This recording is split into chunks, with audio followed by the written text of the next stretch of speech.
Okay, I'm back because I felt like earlier it just went insane. I had a lot of things going on. My daughter came home, which was good, but that meant I was very distracted, and also I'm just dealing with my PTSD today. And I've told you guys this before that when I'm having bad PTSD and anxiety, that's when random people knock on the door. And that makes, and I know it's not their fault. It's not, and yes, I need to put a sign out there. Salesman, whoever it is, I'm not joking. When my PTSD is bad, it turns into uh, full on, and it could last for over a week. It's really, really bad. So let's say I get up in the morning and I'm okay. And then maybe it sets in, something sets in, some anxiety, some fear because of past events in my life. And then that triggers in me that feeling of, oh God, uh, just a feeling of something's going to happen, someone's going to knock on the door. There you go. That's what I'm afraid of. And even, I don't know if I've said this before, but I have a piano. My mother gave me the piano that we had as kids that I practiced after school and after high school. I played Beethoven and all sorts of things on it. So it's a beloved piano to me. It's in the front room by the front door. My hair is terrible today, so just please ignore my hair.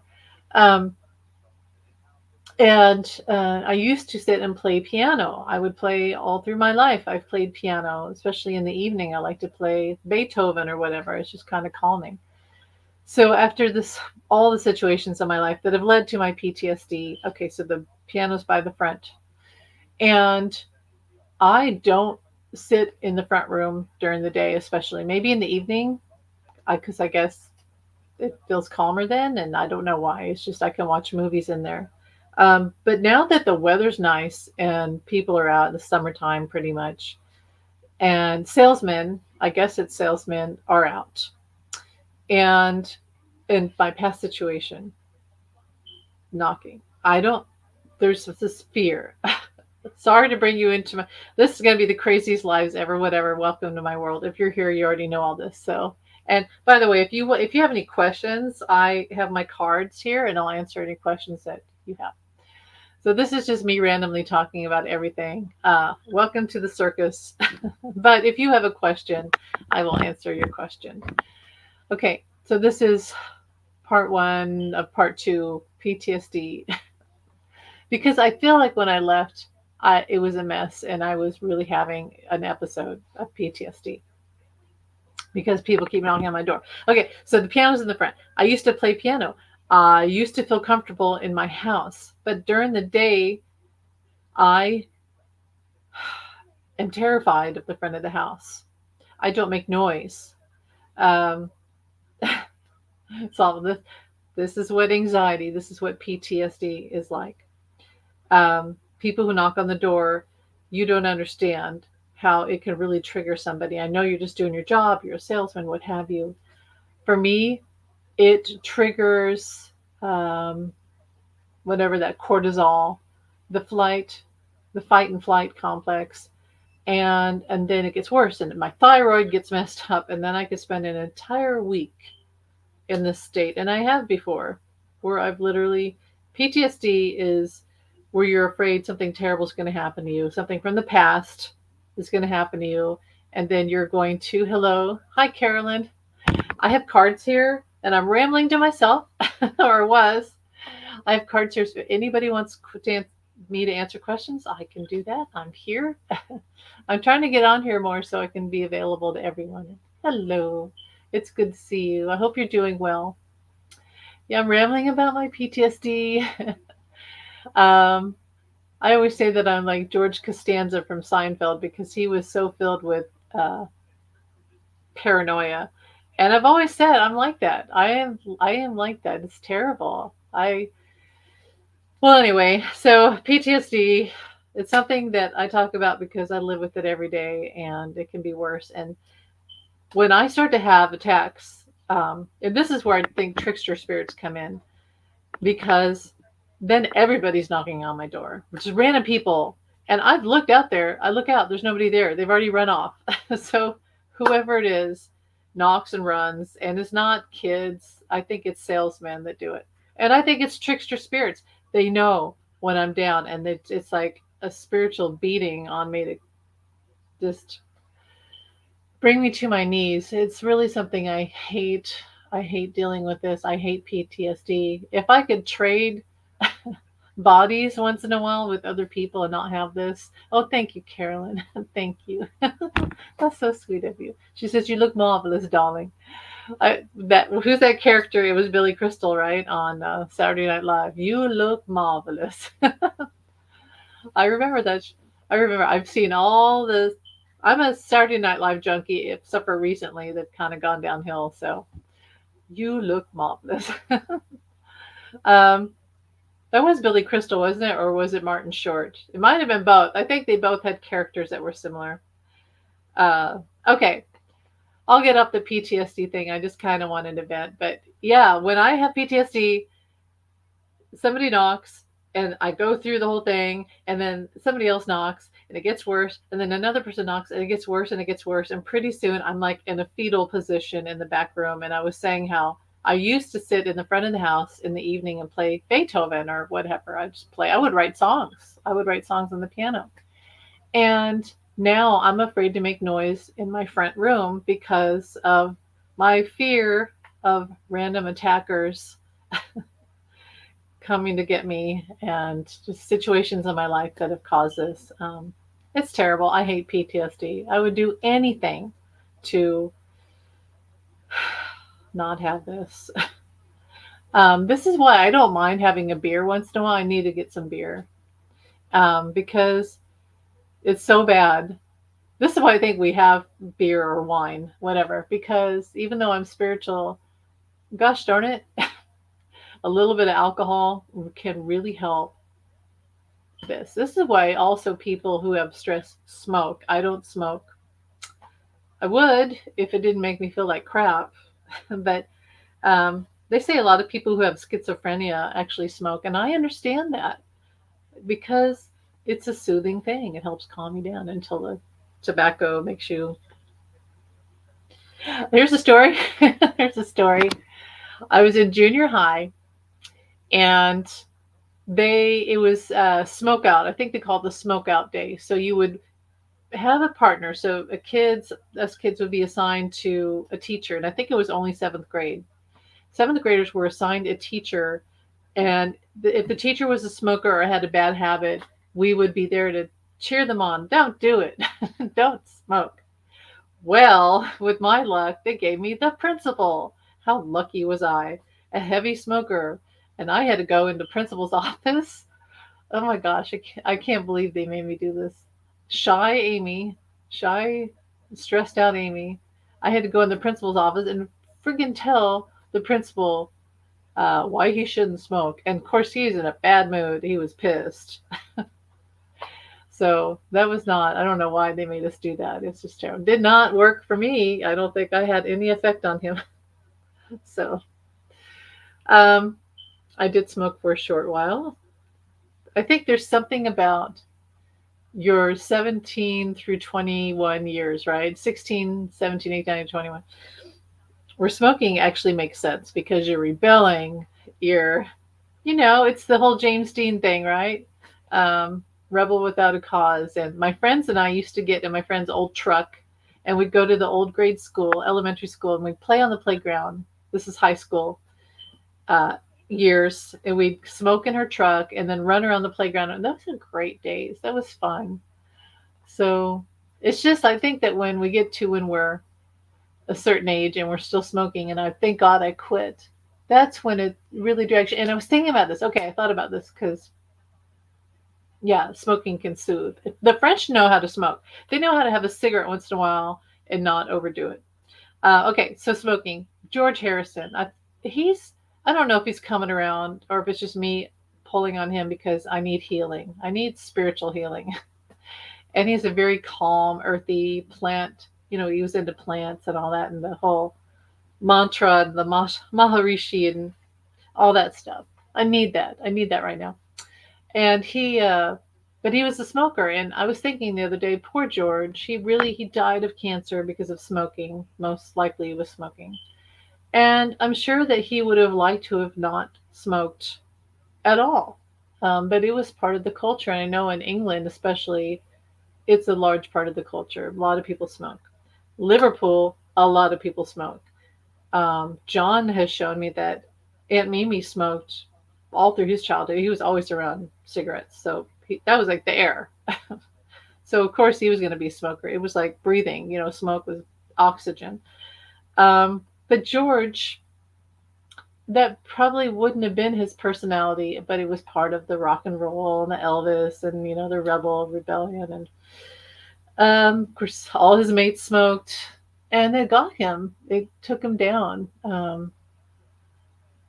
It's so hard to think about him dying like that of cancer. George was otherwise so healthy in mind and body that it just didn't make sense. And I think he would have wanted to quit when he was 30 or something. Um, I don't have a problem with people smoking. Oh, you have PTSD and anxiety. Oh, and I'm under doctor's supervision. My dad smokes, so do I. God, Harry didn't stop. Yeah. It was just part of the culture. It was part of rock and roll, and they all grew up with it. I look at all the old. I have like lots of old Life magazines, and there's so many cigarette ads.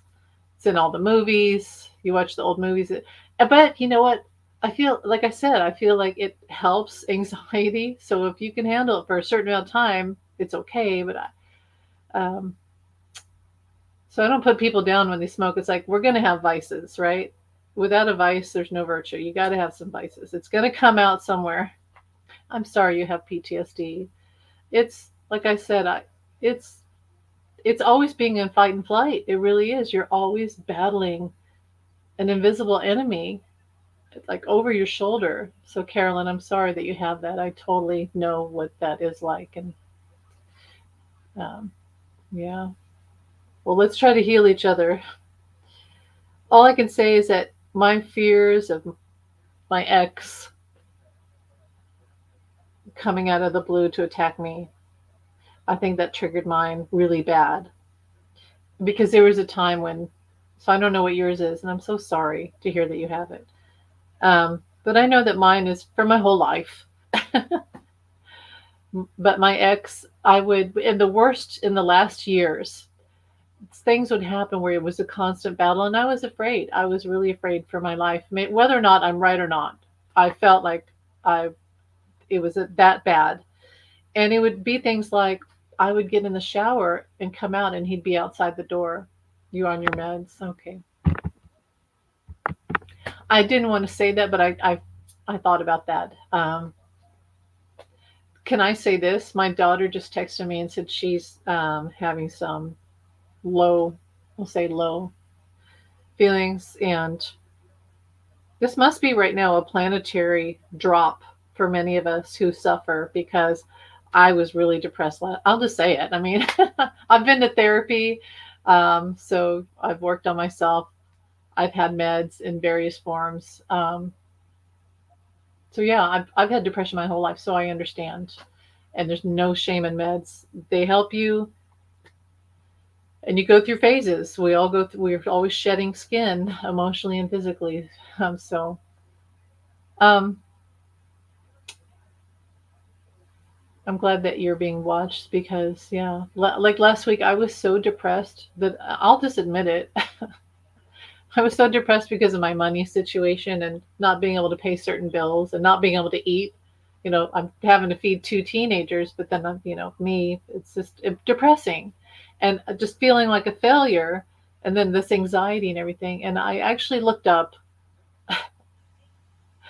um, how they have that. This is awful, but I'm just going to admit it. They have that euthanasia for, like, you ask for euthanasia for when you just can't make it anymore. That's awful. That is true. I'm going to say this because this is where George Harrison comes in to help me. Um, where I was like, I don't know if I can do this anymore. I don't know if I can. So maybe in a year or so, I'm going to look into voluntary euthanasia for myself because I just can't make it. But this is what depression is. This is what anxiety and depression is. we go through these moments. And this is where George, I feel like, his interviews kept showing up, and I listened to one of his interviews, and he said, sometimes you can be at your lowest point where you have no hope. And then he said that he found God consciousness, which is not like, doesn't have to be religion, the Bible, all that stuff, but God consciousness is where you realize that you're connected to God source, the one source. And and that it healed him. And when he said that, I thought, um, that's true. We forget we're here on earth, and everything seems so solid and real. My depression is real. The situation is real. My past is real. This problem I have is real. But the truth is, like John would say, nothing is real. It's all in our consciousness, and it's all how we look at it. And God consciousness is above all. There are no problems when you have divine consciousness. And the divine is within us. It's within us. So we have the power to heal. And I was thinking about, how much he loved plants and flowers, and how plant healing is real. And I really want to get into plant healing, using plants, the energy, the plants themselves to heal, and to heal body issues, cancer, sickness, and depression, because a lot of us are suffering so much. And to get through this life, we need healing. We need to be constantly helping heal each other, to love each other, and to know that there's hope. Um, and as you know, that every time we get into these lows, in a few days, it does get better. So you have to hang in there, because you might miss one of the best days of your life, or the best eras of your life. So there's always that hope that in a tomorrow, or in a day or two, or maybe an hour, things will get better, and you'll have like you'll see the funniest movie of your life, or you'll find the best album that you've ever heard in your life.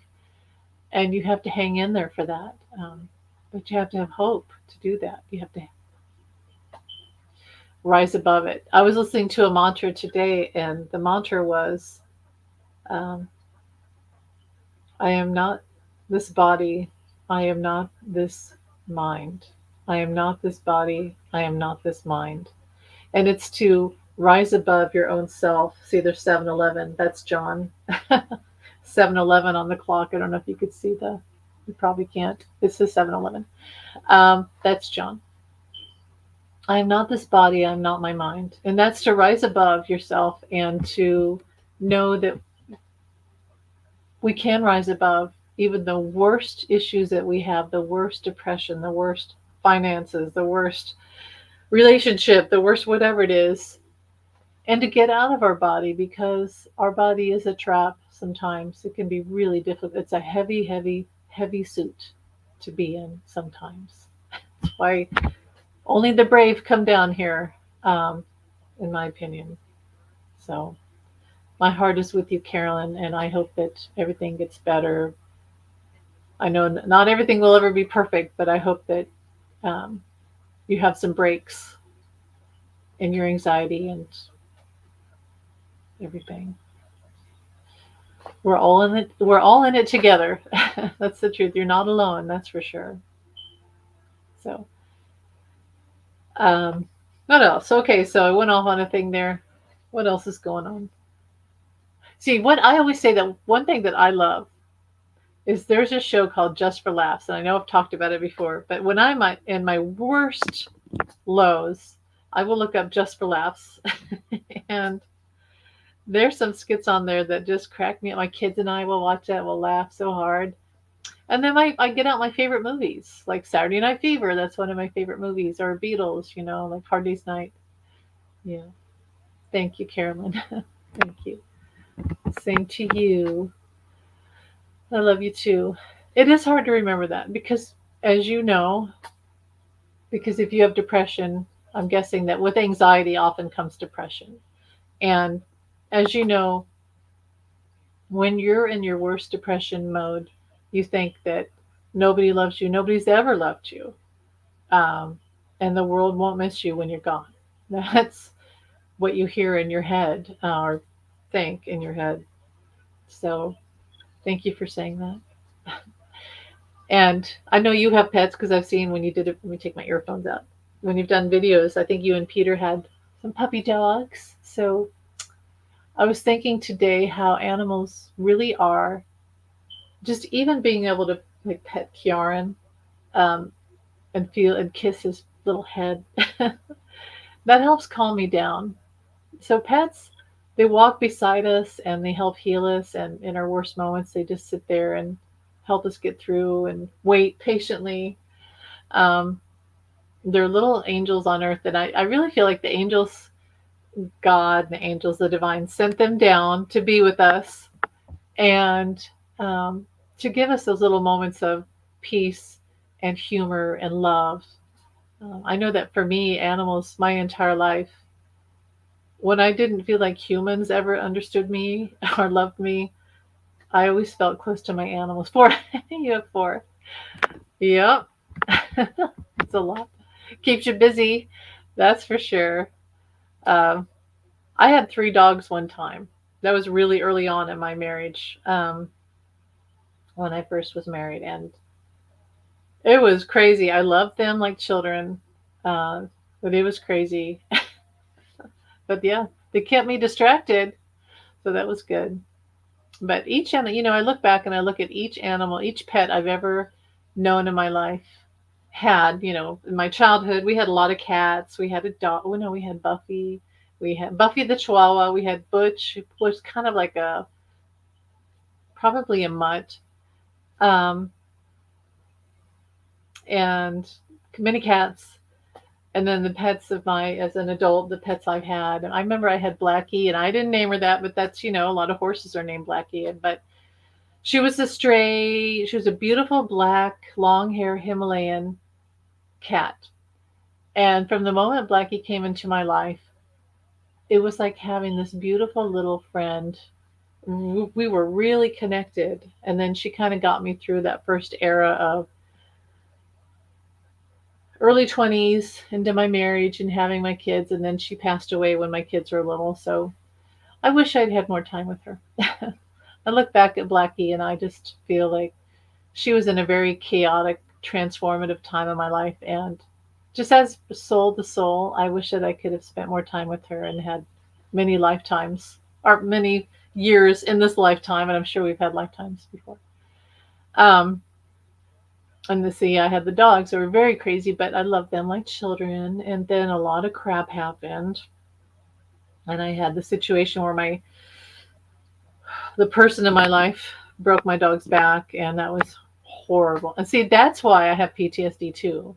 That uh, really, how they say you get scarred on your soul? You don't have a scar on your body, but you have a scar in your soul. I feel like that put a huge scar, festering scar on my soul that's never healed when that happened to my dog because he was like my baby. So, anyway, what a depressing, but it's the truth. That's what's going on. We're all kind of going through this low. Maybe because what happened with 45,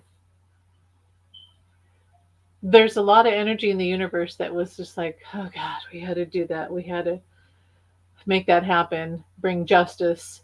And then we went into like how when there's a full moon, it's really bright and beautiful. And then you go out the next day and there's no moon. And you're like, what the heck? How could there be this full moon? So I don't know science, I guess, but astrology, but astronomy. But how is there a full moon? The next night there's nothing. Well, that's kind of what I think we have events like the eclipse. The eclipse was beautiful and transformative, and we were all so happy. And then, like afterwards, I had the worst headaches. And then other people had all this crap happen in their life, and they lost pets. A whole bunch of pets died. I noticed. I really feel like planetary events, we have really, really good, strong things that happen, and then not a karmic payback, but just the planets draw away. And us sensitive people are left standing on our tiptoes, naked, and we're like, oh my God, what happened? Why do I feel like crap? Because we sense it. We pick it up. We feel it when it's good, and then we feel it when it's bad and when it's gone. So, but because it circulates, it will be back, and we have to ride it out until it comes back, and it will come back. It will. It's just kind of rough right now. So, anything going on in your world tonight? I know there's a lot of lives going on, or there were a lot of lives. I try not to interrupt when other people are doing lives, so. But I wanted to come on because my other live was so chaotic. I just felt like I left on a crazy, like, bye, I gotta go. We can. I'll talk about 45 with what I was trying to say in my life before was that I think in July, when he has his sentencing, he's going to have to do the drug test, and he may have to do it before then.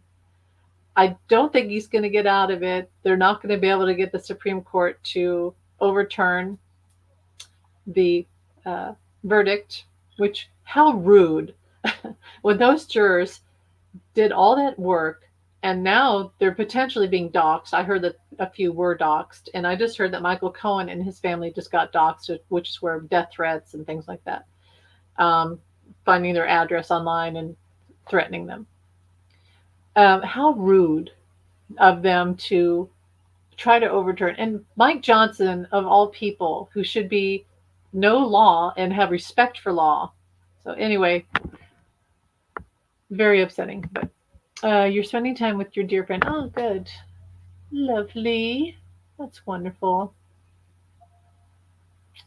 Did you did you go out to eat lunch, or do you remember when we could go see movies and it was fun? I really want to go. I want to see a good movie, but I don't think there's any out right now. Sometimes in the summertime they will have some old classic movies. What's funny, in my local movie theater they've been showing a lot of Indian, like, what do you call them? What do they call it? It's not India Rom something. It's like, well, anyway. So we must have a large Indian culture here where I live. For them to, I don't know what the movies are. That you? Oh, oh, thank you.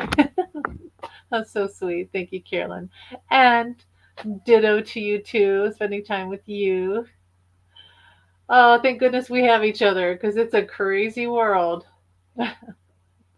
It can be so rough sometimes. Well, what was I going to say? That's so sweet of you. um, I was thinking of, okay, so we talk about George Harrison, and I really want to get into that. So maybe you guys will go on the journey with me with that. I really now want to find my own mantra because I know that's something he did, and maybe that's the key to getting into this healing of healing our body and our mind.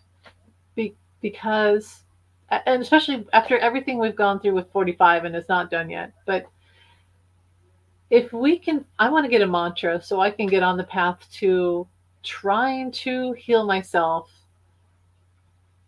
for my PTSD and anxiety and depression and all that stuff. And one time I've been to therapy, but one time I went to a psychotherapist. I think it was a, no, it was a psychiatrist because they prescribe medicine. But she really, I could tell she had no interest in me as a human being. She was just more like trying to figure out what was wrong with me. It's a lot. So she could get me meds. And I did get meds. My doctor gave me Celexa. I had Celexa, which really did help me in that time. It helped because I was having horrible intrusive thoughts. I had depression. I had OCD, which all goes together, and body dysmorphic, or because my mother told me I was ugly, and that's been my whole life. But um, it all goes together. It all goes together. So I went in there, and she's saying, "And when did you first feel depression?" And I remember I was like, when have I not? When have I not felt depressed? Um, yeah, as a little girl, I remember many times feeling alone. And with Carolyn, maybe you went through this too. Just, I was the mistake. My dad, who would be a Trump supporter if he was alive today, he told my mom to have an abortion. And, that stuff that, you think that, oh, I can brush all this off, but that stuff really does mess with you. And my brother and sister always acted like I was invisible. So that's why I have an unhealthy attachment to stuff like books and records, because that's what I brought me joy as a child, was books and records and TV shows, and I'm sort of obsessed with having TVs on and stuff like that. But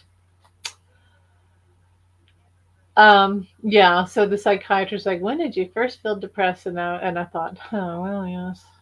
When have I not? I think it's from my childhood. Now the question is, do we get these things from things that happen to us? Does it start from DNA? Um, I do think that it's both in my case, and probably for most people, it's both. It's something happens to you in your childhood, and it's family, because our parents are probably depressed, and then they, you know, there's no guidebook on how to raise children. So yeah. So what happened was, after I went to that appointment with that psychiatrist, I went home and I thought, oh my God, they're going to commit me. They think I'm depressed. They think my OCD is out of control. Uh, at that time, nobody talked about intrusive thoughts. So I was like, just tormented. And and I remember I found this book about angels. This is probably when a lot of my spiritual stuff started to really blossom. Self healing through angels. And I just thought, I need I need this. I need angels in my life. That's when I really got into angels, and I found out all their names and what they did. And then I also found out about plant healing, natural healing. And that really did help me. And I did get on meds too. The doctor prescribed me the meds, and that helped. But angels helped me. And I remember one key moment was when I read something that said, we all have a guardian angel, or maybe more than one, and they stand by you no matter what you look like. And so at that time I was really tormented by thinking I was the ugliest person on earth, okay? Because I body dysmorphic disorder. It was so bad that I was afraid to go anywhere. That people would tell me I was ugly. Are you spent your most okay? So anyway, the angels helped me, and so angels loved me, and what it helped me to know that angels love me no matter what I look like, and that they thought I was beautiful, and that they would not judge me, and that really helped me. That really helped heal me. I felt so much better when I knew that. You spent most of your time in your room reading or playing music. My mother said I was comfortable with my own company. See, I was like that too. Do you think that a lot of intuitive people are like that? Because I wonder if empathic. I just got the word empathic. So being alone was easier than picking up other people's emotions, or if they had judgments of us. Um, the fear of rejection. It's a lot of that. So yeah, I understand that. Music, radio. Do you remember, Carolyn? They used to have it was the wasn't it on Sundays they had, it wasn't Dick Clark, it was Casey Kasem, and he had the top 40 countdown. And in Kansas City, yes, yeah. Um, okay, so Casey Kasem, and it was the top 40, and on Sundays they would go from 40 down to the number one hit song, and of course you tell all the stories in between. So we had church. Maybe you had this too. Had to go to church on Sunday, and then race home, and I would listen to almost the whole entire top 40 countdown, besides maybe like the middle part or something. And then they would replay it. Okay, so Kansas City was Q104. It was our radio station was Q104. And they would play it again in the evening. So I would listen to it twice. So by the end of Sunday night, I had pretty much listened to hours and hours of popular music twice. And would still have the radio on, and I would listen to the radio at night when in my bedroom. So I think that music, I know a lot of people love Taylor Swift right now, and that's cool. I'm happy that she makes them happy. I totally get that. But remember how it used to be when music, not just one band, not just one person, but like overall popular music was our entire life. And like rock and roll, especially going out and going to the neighbor's backyard and hearing the Cars on someone's radio and being like, yeah, it's the Cars. It meant everything. Like, oh, and I remember my brother, sister, and I, we had roller skates, and it was after dinner. We went down into the garage because there was like some steps from the kitchen down to the garage, and we had an old radio out there, and they played that old song, 8676309, and we would like run to the phone in the kitchen and try to dial it and see like if anybody would pick up because that beautiful girl was supposed to pick up. So yes, Casey Kasem, Wolfman Jack, who was in American Graffiti. Who can forget Wolfman Jack and that voice of his? It was amazing. I think that music meant so much to us when we were kids. We knew like everything. We knew, yeah. I remember things like when okay, Mick Jagger, wasn't it Mick Jagger and Tina Turner, am I wrong? Did Beast of Burden, or was that Bette Midler? I can't remember. But they did it on Saturday Night Live, I think, or something. And it's like, I gotta stay up because I have to watch Mick Jagger and Tina Turner sing together. And I'm a kid. This shouldn't be important, but it was important. It was really important. I think the only thing that rivaled that was books and TV shows. So, well, music is healing. I kind of wish we'd have another. And again, I get the whole Taylor Swift thing. I get it, but I kind of wish we'd have another music revolution where we'd have stuff like Queen and the Beatles, um, you know, and Friday Night Videos. That was awesome. Staying up for that was cool. I had a lot of records as a kid. My mother had all the old records, but not old. I do you remember Lawrence Welk? They for years would play Lawrence Welk on TV on PBS, and I remember as a kid a very brief memory of Lawrence Welk on TV on a Saturday afternoon or something like that. Um, I actually really liked Lawrence Welk because even though he was corny as hell, I think it's the Irish in me that liked just all the music and the celebration of music. It's just so cheesy though. I got over that after a while. But you know what? His job was to bring music to people and make them happy. So, and we can't forget to talk about Ed Sullivan. Like those clips of the Ed Sullivan show to me make me so happy. Um, Seeing the mamas and the papas and seeing Janis Joplin. Oh my God. I love Janis so much. It's the greatest. Seeing the Love and Spoonful. See, okay, here's the thing. My mother was born, she's gone now, so she can't be mad at me for saying this. My mother was born in like the late 30s. But I was born, I'll say it, I was born in the 70s, okay? I was born in the 70s. But see, with my mother being born when she was, I should have been born in the like late 50s or in the 60s. That's why I think I've always felt like I was in the wrong era because I should have been like in the Beatles era. That's what I missed out. I missed out on the Beatles. Um, yeah. You know what? I remember the Wonderful World of Disney in the evening and Tinkerbell flying around on Sunday nights. I remember that. My mother still watches reruns of Lawrence. Well, I got over it, but it's you know what I like? I like the Halloween episode and things like that. I think those are really cute. But I swear it's an Irish thing. Irish people will listen to any music that's on, and there's this lady that I watch. He's got a scabby. I'm picking the scab off Kjorn's neck and making sure it's not a tick because I gotta watch that. That's just a scab, isn't it, little one? I'm always picking stuff off of him. There you go, buddy. um, okay, I forgot, and that's fine. I probably wasn't going anywhere. But oh, there's a lady. What is her name? She's in Liverpool, and she's always going to the bars, and they do karaoke.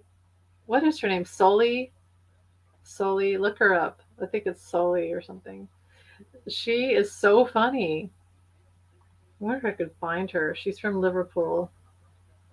Anyway. And see, I always think that Liverpool people are Irish. Well, because they're right next to Ireland, but they're really Irish people. Even though they're in England, they're really just our British Irish people because they love music so much. And thus, the Beatles that we love so much. We really love the Beatles. So what else? What else is going on? So we talked about that. I came on. We talked about with 45. Um, July's going to be big. That's just what I keep getting. He's going to have. I feel like he's going to have home arrest, and he can't run. I've always felt something was going to stop him from finishing his rallies before the election, and also something's going to happen with MTG and Bobert, Mike Johnson, Getz, Jim Jordan, all those people in July. Something big's going to happen. So I just wanted to get that out there because I know people are still scared. Um, but I don't see after July. I don't see much going on with all those people.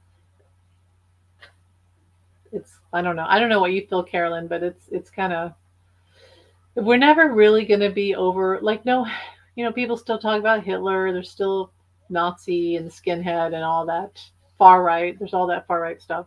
But the truth is, it's an era that I feel like on Friday, the universe really did push his energy out. And it was like a candle that got diffused. And we're now in the era where it's starting to end. I don't know if you're feeling that, but that could be why, again, why we're all having a little low right now because things have changed and it feels like a wave that's pulled away from the shore and it's just, it's weird energy. So,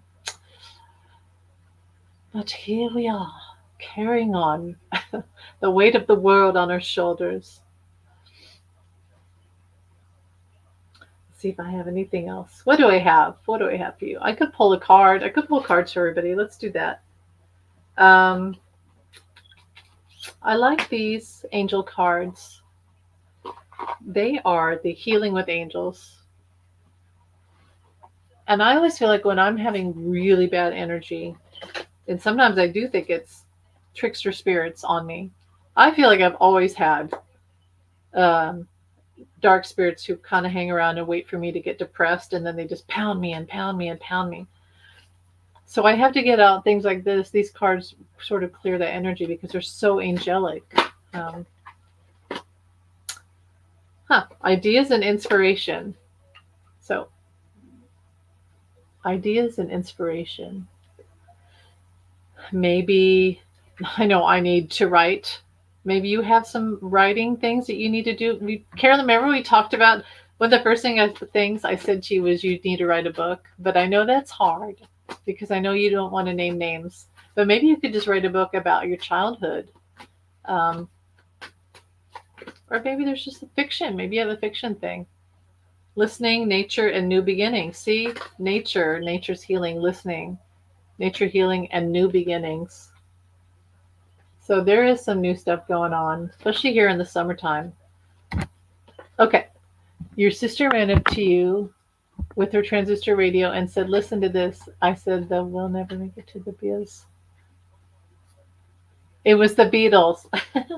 Well, you know what? A lot of people said that. And you know what that is? It's just a fear of the unknown because they were so different. They were so different. I mean, you're listening to, what was it at the time? Right before the Beatles, there was probably, Leslie Gore was probably out, right? Um, a lot of groups, like, think about it, what was out at the time? The Kingston Trio. I read a book about right when the Beatles hit. So I know a lot of what it was a guy that was in high school, and he said that right before Ed Sullivan, everybody was listening to folk music like Peter, Paul, and Mary, and the Kingston Trio. Don't listen to me. Yeah. Well, you've made up for that. Like I said, a lot of people said that. A lot of people heard them and said, "Oh my God, what is this?" Because it was just so different. And that's okay. I've done it too. We've all done that. We've been like, oh, I don't want to. And then you know what? That makes it so much sweeter when you do like them because then you really pull it in and it's just so revolutionary inside your whole psyche. Um, it's like your consciousness was fighting that which you wanted the most. So no, I know that's too much. So I understand that. You know, didn't his Aunt Mimi say you'll never make it? And then his sister Julie, his half sister Julia, said to him when she heard "Love Me Do," she said, "Oh, that's a horrible song. You'll never make it on that." I love "Love Me Do," and I have a theory that the reason why "Love Me Do," though that wasn't their big song in America, but in England, I feel like the reason why that song was like their first big hit was because it was so simple and such a signature, like the beat, the Beatles, the beat, um, Paul's bluesy voice, John's, um, I say lusty harmonica, and it was just and just the sound and their harmonies. It had to be simple so that people could take it in, and it was that signature sound. This is the Beatles. I Want to Hold Your Hand was a really complicated song. The chords, um, everything about it, the writing was even the concept had double meanings. Not just I want to hold your hand, but I want to lead you into a new world. I want to have a relationship with you. It probably had to do with sex and trust. And it was about so much. That's a lot to take in. So that's very understandable to hear them and go, oh, plus to hear that their name was the Beatles and then the long hair. It was almost like this is too different. And it was. And that's why when they did make it, that's why they made it because it was so different. Um, Everybody's waiting for a revolution, but when you hear it coming, you're afraid. But then when it's there, you march along, right? Or you just completely rebel against it completely and never get in step with it. But I think that's probably the best way to say it. I think it's interesting. Okay, so George Harrison was in America before they made it. He went to visit his sister Louise, which, by the way, I saw his sister Louise at a Beatle Fest many years ago. She's gone now. And he was there in the summer, I think around St. Louis. I could be wrong. And they tried to get them on the radio. I think they did. And I found something that show you might have seen it where the Beatles actually got played a year ago, 1960, a year before 1963, and they're like, "There's the Beatles," and then it took a year. They were popular in England and Europe, but not in America. It just took a year. It took a while. You were into the Beach Boys. Well, that's cool because the Beach Boys are awesome. I love the Beach Boys. I love Brian Wilson so much, and the Beatles love Brian. You know, nature sounds, pet sounds, nature sounds, pet sounds, and this time of year because the first time I ever listened to pet sounds was this time of year. The Beach Boys are awesome. Their harmonies were so cool. I always find it so cool that they were the simple concept of beach music, surf music, and yet like the Beatles, they were kind of the American version of the Beatles, don't you think? Um, and the writing was superior, like the Beatles. So I love the Beach Boys. When you hear yeah, Pet Sounds was great. That's a great album. Okay, so in Pet Sounds, it's da da da da da da da da. I hope I don't get a copyright strike. Da da da da da da da da. There's some things I want to say, but don't talk. Put your head on my shoulder. Don't talk. Close your eyes and be still. Don't talk. Close your eyes and listen to my heartbeat. Listen, listen, listen. It was just so slow. And I thought, this song is too slow, but then it got in. It got into that part of my brain that really needed that. And ever since then, I thought, wow, that's the writing on Pet Sounds is just so beautiful and so good. It's so good. Have you seen that movie about Brian Wilson where it was him, who's the guy? Great actor. He plays Brian when they're the young up and coming Beach Boys, and then the older Brian, and after the schizophrenia and the doctor that tried to take over, the psychotherapist that took over. It's a great movie. Anyway, went off on that tangent. I love the Beach Boys. Wouldn't it be nice? I could go into all that. One of the most beautiful, you have to admit, and I know you do. I know you feel the same way. There's that, what's the song?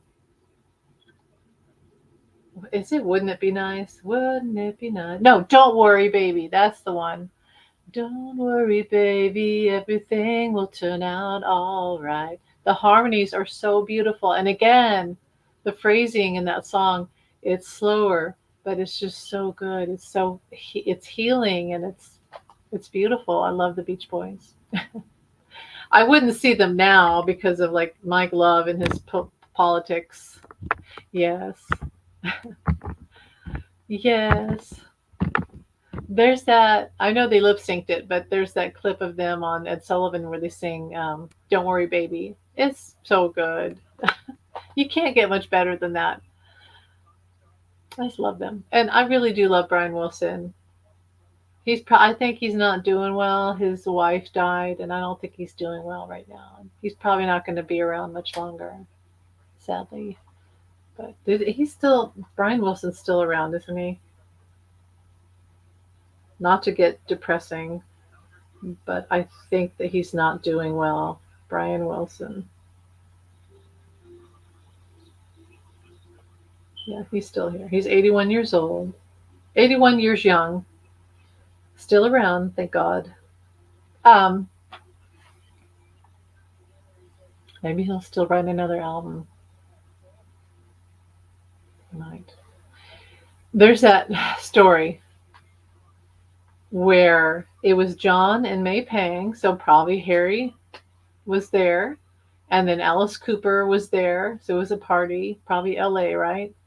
And Brian Wilson, because of the drug use and the schizophrenia, kept going up to John Lennon, John, and saying, "Oh man, I just love the Beatles. I love the Beatles." And then John would go, "Yeah, and we love the Beach Boys." And not one, and then Brian would come back like he'd forgotten his brain. His brain couldn't remember, and he'd like, "Oh, I love the Beatles." And each time John would say, "Yeah, we love the Beach Boys." He never said, "Get out of here," or "You already said that," like some people would do. He See, when people say that John was a bad guy, which he had bad moments, he really did. He had bad moments. But oh, you saw them. But John could be a really good guy, and I always say the phrase George Harrison says he could be, what did he say? He could be bad, but he could be an angel. He was an angel. Okay, we saw them sitting on blankets in a park. Cool. That's awesome.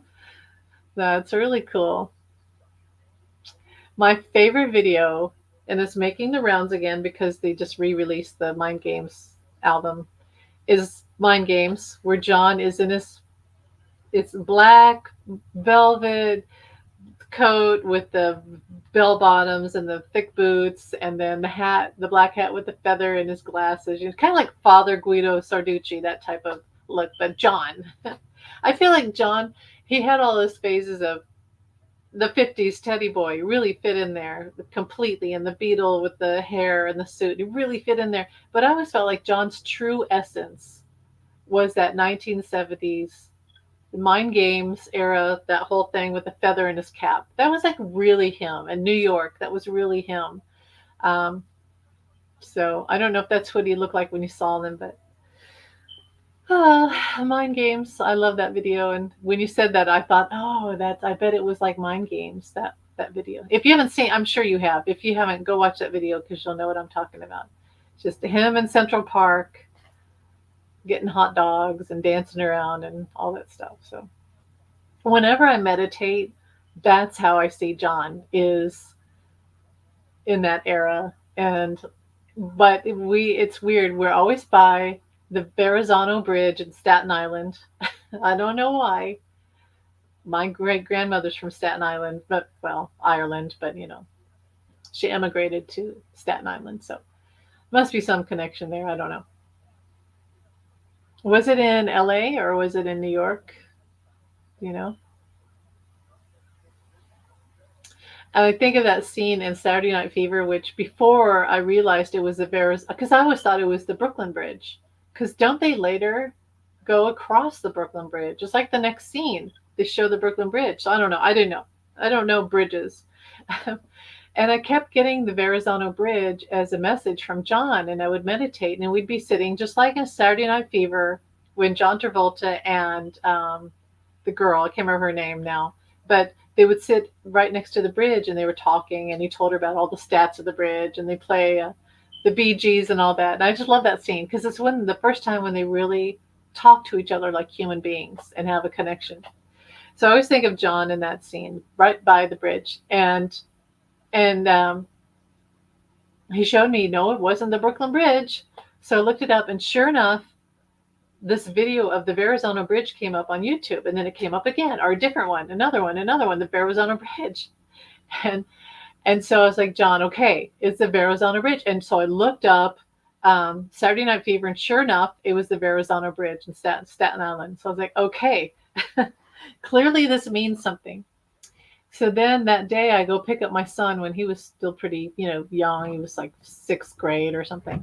And he comes out of school and he had made this entire bridge out of uh, popsicle sticks. And he gets in the car and I'm like, what's this? Why did you make an entire suspension bridge? And oh, we just made it in school. And I'm like, uh-huh. That was John. John was giving me that message about the bridge. So that bridge means a lot to me. Um, yeah, it's like a spiritual meaning. Ooh, my battery might die. I'm gonna have to run and get the charger real quick. Harry locked his friend on a balcony because he insisted the Beatles were the best. Yay! How's that for promotion? And what would you say? Yeah, promotion. That's great. That's funny. You really love the Beatles. Who is it I was watching? I got to get my charger. I'll be right back, and then I'll tell you the story.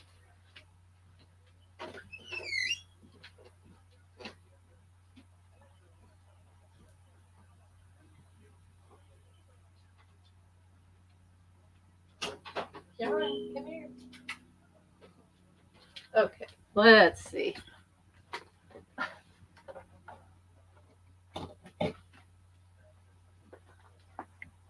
Okay, so there's this guy. What's your blankie? What about your bone? Chew your bone. Come on. There's this guy called Weird Paul. Weird Paul, that's his name. And he has like all these food labels and packaging and magazines and videotapes and things, TV shows from the 80s. And I say, my God, this is amazing. He has everything. And he's a really funny guy. He's written songs. His songs are funny. He's a real legitimate human being, like a time travel machine. And then I saw that he kind of looks like Peter Tork. So I think that's really cool. Um, and I saw that he had a Sergeant Pepper outfit on. And I have to tell you that every time that I find out about somebody that I think is like a kindred spirit, right? A friend in this universe, they're always a Beatle fan. And there's just something to that. I don't know, but the other thing is I've noticed that when people have read On the Road by Jack Kerouac, I feel like that book opens up certain people to a certain kind of humanity, even though I know Jack Kerouac had his problems, I know. But that book in particular is almost like the artist handbook. And even Andy Kaufman, I went through a phase where I feel like Andy Kaufman came through to me and really wanted to wake me up. My voice did something weird there. It was 2014 when I was in a really, really bad point in my marriage. And I was having a lot of trouble, but I was also opening up to my psychic gifts. And Andy Kaufman came around in spirit and really opened me up. And he's the one that told me about meditation and trying to, first person, to leaving my body so that I could try to not be in my circumstance, because my circumstances are always the downfall, right? We're stuck in a circumstance. And so, why am I saying this? Because he read On the Road, and you think Andy Kaufman, oh, he was just this goofy guy. He wasn't. He was a genius. And there's some connection to people who love the Beatles, who love like Elvis, um, who love, yeah, certain literature, poetry, and we all know it. Like, we don't walk around saying, "Oh, I know who Ginsberg is, and I know who Jack Kerouac is," but we just know it, and we have a deep knowledge, and we're all united by music and art and all of that. And we all usually all are suffering depression and anxiety and grief and all of that. So we're all united in this crazy humanity. Life is tough. Life is hard. So good old Harry. You know who I've talked about this before, but Harry was great. And it wasn't a long time with John, unfortunately, because that's, John really went into back with Yoko, which was very healing for him. But then he lost a lot of those relationships, and so I'm sure that depressed Harry, and then John died, so that was very depressing. But there's that time when John, wasn't it Harry, John, maybe Alice Cooper? No, not Alice Cooper, but it was definitely Keith Moon and Ringo all lived together, right? I would love to be a fly on the wall in that house. Um, Keith Moon is my spirit animal, I think. I just love him so much. Crazy guy. Wouldn't have ever wanted to date anyone like him because that would just be insane. But yeah, you don't have anyone of hair. Yeah, why don't you? Maybe it's too personal for you. Is it too close? You know, maybe it's yeah, that's weird. But that's because you probably know him on a different level, I'm guessing. So, and if you listen to his album, maybe it would be too triggering for you. It would be upsetting. That's probably what it is too. It's just so emotional. I keep hearing that one song, "Don't Let the Sun Come Down on Me." Don't let the sun go down on me. I love Elton John. I went through a huge Elton John phase, and yeah, I don't know why I keep hearing that song. So just had to put that out there. Maybe something's going to happen with Elton John here. Not bad. I don't think bad, but yeah. Yes, be in the beach house. It would be so cool. John would say that that was a bad time, but but May Pang also said that it was a good time, and they did have good times. He probably, John probably drank too much. They all did. Harry probably drank too much. Keith Moon, we know he drank too much. Um, that's pretty much what killed him. But my gosh, the fun. I've for many years I've envisioned myself at a party, and I think it was more in New York, and would talk to John.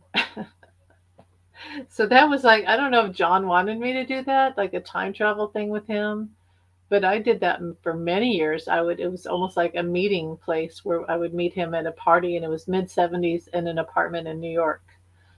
So, and also in Hamburg, he would have me meet him in Hamburg a lot. Um, Interesting. Talking about time travel. Oh, look at me. I look so pale. So I try not to look in the camera because I critique myself. I think that the StreamYard camera is like the hardest, like the worst camera. I think that the Zoom camera is much more flattering for me, but they don't, as far as I know, you can't do a live and you can't talk to people live. So it's StreamYard, whatever. I try not to focus. But right here, I look so ghostly and skinny. I swear I'm not, well, maybe I am that skinny. Anyway, I try not to focus on myself. And yet I do. So, yeah. Maybe I could turn this down a little bit because it's blasting. I don't know if that's better or not. Anyway, yeah, you know what? I don't have any Harry Nilsson albums either, but you know that I love Everybody's Talking, and I love I can't think of it right now. His ballads. He has so many, and Me and My Arrow. He was very eclectic, and remember, didn't I say he reminds me? Who's that artist he reminds me of? There's somebody he really. Oh, I kept talking about Keane, which I don't. You don't have to look up Keane, but there must be a connection. Okay, who's the guy? Harry and the guy in Keane must have a connection. Harry Nielsen. Well, no, let me look up Keane because I do think there's a connection there for sure. Okay, the bandmates are. See, the guy, Tom Chaplin writes the music, great writer, but it's, um, is it Tim? It's not Tim. Who's the lead singer? Come on. Who's the lead singer? Wait. Hopes and Fears. What does it not say? Members Tom Chaplin, Tim Rice, Oxley, Jesse Quinn. But who's the lead singer? Maybe he quit. Maybe he's not in Keane anymore. Because they had the lead singer. Oh well. Well, whoever the lead singer is, he's the guy that I think that I gotta do this. I can't see a damn thing. It is Tom Chaplin. Okay, Tom Chaplin. He's the guy that I think that Harry Nielsen hangs out with. His son played with him. Oh, cool. Okay, and they rented the house from a friend of mine, Tom Wilson, who did Ziggy. Nice. He introduced me to Harry. Oh, that's cool. Wonderful. His son played with them. Oh, cool. Well, that's really cool. They, yeah. You know those houses, this must be a tourist thing because I think, why don't they preserve that house and make it a like a museum? But they don't do that. They probably already renovated it and you know. Well, that's cool. Yeah, to be a fly on the wall. Somebody could write that movie like a screenplay about them together, but it would be pretty chaotic. Uh, I was thinking the monkeys. You know that house the monkeys lived in that was fake, but it was like a beach house? I always wanted that house. I wanted to live in the monkeys' house. That would be my happy place. That's so crazy. I love the monkeys almost as much as I love the Beatles. So I am a huge fan. I've always been a fan of the monkeys. You know, when people say the monkeys were just a stupid joke, they try to be like the Beatles, but they're joking. I'm like, no, you're not getting it. The monkeys were almost pretty much the Beatles, but yeah, like American. A funnier. They were the Beatles, but they were just got to be funnier. And yeah, the Beatles were serious musicians, obviously, but I don't know. I love the monkeys too. I love them. I love them all. And you think he played bass for them? Oh, cool. Nice. Nice. That's awesome. So definitely the connection there too. I wasn't sure if it was just more of a spiritual connection that you had, but you actually got to meet. Do you think that I think you guys had a past life together, many, and probably it's kind of like John and I were. Sometimes it was a family thing, and other times you guys were lovers and friends and alchemists. Um, I definitely see that. So, Linda G, she says that when Tom Petty died, that she felt a connection with him. And isn't that funny? And I do see, it's funny how that works out. I think I wrote her, I don't, she probably didn't see it, but I wrote something like, I think that you were his mother in a past life. But I think it's more than that. I do think that it's this sort of like weird twin flame thing or whatever it is. Is you're a mother, he's a father or son, another life lovers, another life best friends, but always that doomed, never really get to be together. Very frustrating. Um, And yeah, with Tom Petty, I think he there was definitely a Native American connection with the two of them, definitely. So, and I say that I think a lot of us have that. We have with our twin flame, with our karmic, but not karmic. Twin flame's not karmic. And I hate the twin flame. I've talked about it how much I hate the whole twin flame thing because it's just like, what's your sign? Like 70s, what's your sign? So, oh my God, I don't want to be part of this world of the twin flame thing. But I can't deny that John and I, and that you, and it's similar. That's why I'm mentioning it because I'm looking in the comments over here when I do this. When we have a lot of similarities with these people that we have on the other side that we're connected to, and it really is like a twin flame thing. So I don't know if you've looked into that, Carolyn, but you might. But maybe you're like me, you don't really like the whole thing. But see, the 711, I get the 909, I get 606, I get 117, and then that's a lot of twin flame numbers. Then you get the, yeah, 909, 101, 404. The other day I kept seeing 101. I wonder, I've been seeing 444 a lot lately. I don't know if you've been seeing that too. So a lot of angelic presence recently, and 1111. But anyway, yeah. Look up twin flame. I think you guys have some sort of long-standing twin flame, and I also see you in some sort of royal court. And he was playing a lute, Harry. He was playing a lute and trying to make you laugh. And you were in a royal court, and you had on the dress, and you weren't allowed to laugh. And that goes with what you just said. You said, didn't you say that he made you laugh? That goes along with that.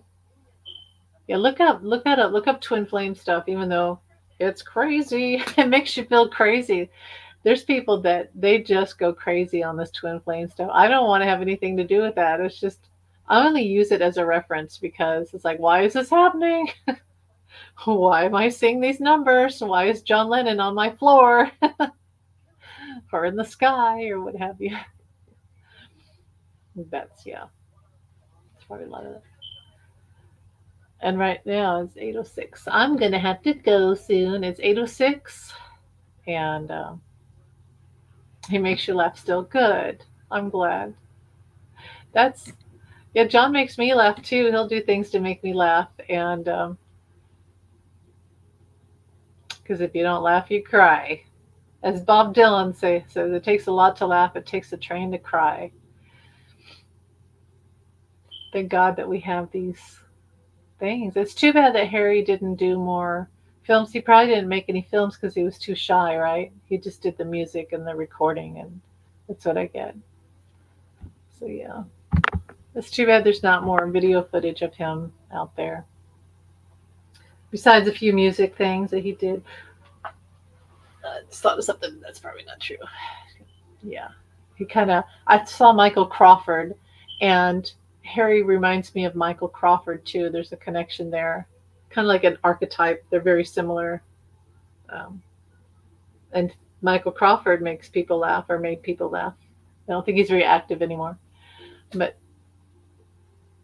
well, my love, I need to go soon, and glad that we got to talk. And I'll try to come on tomorrow. I don't have to work tomorrow, so that's good.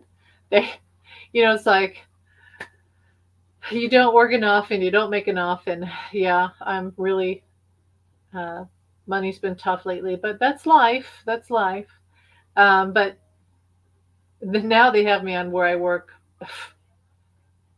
like Wednesday, and then I work Friday, Saturday, Sunday, Sunday. So it's like, and it's hard work because what I do at the theater is I'm just constantly running around the theater. Last night I came home after all these shifts, and I just was like, thank God I have tomorrow off. I don't want to see another drink or, I had some lady yell at me yesterday because I didn't do something she wanted. And I was like, I'm so sorry. Ah, she was so mad at me. And, I don't get mad back because maybe she was hurting. Maybe, who knows? I just let it blow off. But most people are very kind, so it's not a big deal.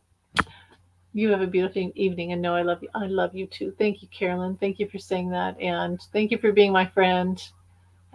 We're united with our friendship and our love, and we're united with music and John and Harry, and that's a beautiful thing because they were very beautiful people, and we must be we must be beautiful people too, and you are. You're incredibly beautiful, and you have a beautiful soul too. Um, and for them to hang out, I always feel like, wow, look at this. John Lennon is hanging out with little old me. What's going on here? That's, it makes you feel happy, and so we're united in our that we have these two beautiful artists who love us, and so love you. I'll try to be back tomorrow, and yeah, take care. Take care. Have a good night. I'm gonna go watch the lightning bugs outside.